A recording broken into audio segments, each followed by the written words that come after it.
Very pleasing. We can report a 23% increase in gold production to just over 20 tons of gold for the 6 months.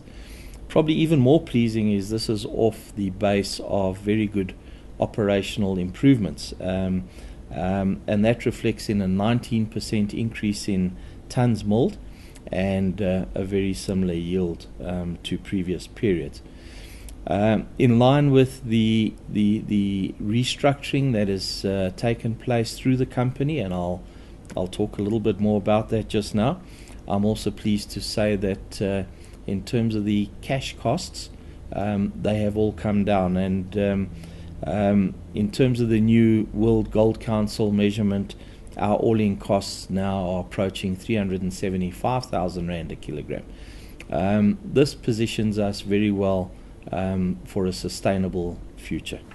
Based off the very solid operating results, we can see that we've seen a 63% increase in operating profit to 3.3 billion Rand. We've seen a 7-fold increase in available cash to 2.1 billion Rand, and that was by design. We've also seen 1.8 billion of net cash generated during this last 6 months. As we know, we started the period with well in excess of 4 billion Rand of debt, and I'm very pleased to say that again, off the back of a strong operational performance, we've been able to lower our net debt by 51% to 1.9 billion Rand. It's important to just talk a little bit more about debt and dividends. The company has strategically positioned itself as a yield company, a high yield company, I should say. And essentially the basis to providing that yield is in the gold mining sector.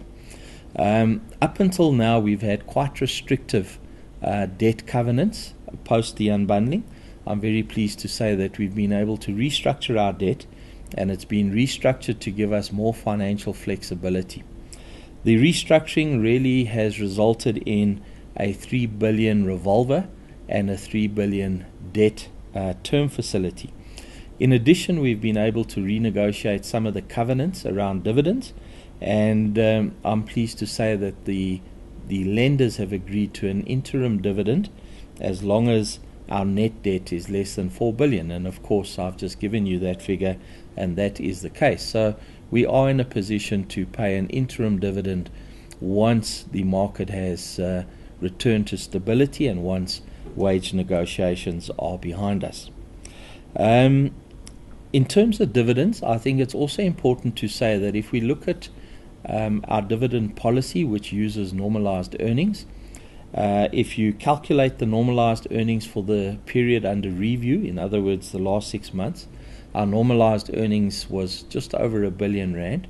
If you extrapolate that for the next 6 months and you use the dividend policy, which says between 25 and 35% of normalized earnings will be returned back to shareholders, I'm very pleased to say that at the current share price, that translates to a dividend yield in excess of 9%.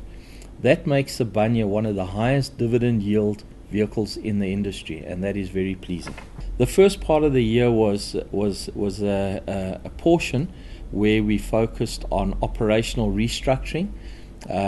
We got back to basics. We've introduced flatter management structures.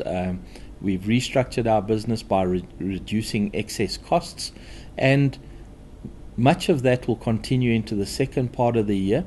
What you can see from the different production profiles is that the operations have stabilized post the strikes of last year, and in particular the fire at Driefontein. And therefore, looking forward, I think that we can look forward to a total production of about 42 tons of gold for the year, and that coupled with an all-in cost of 375,000 Rand a kilogram should result in very satisfactory financial results.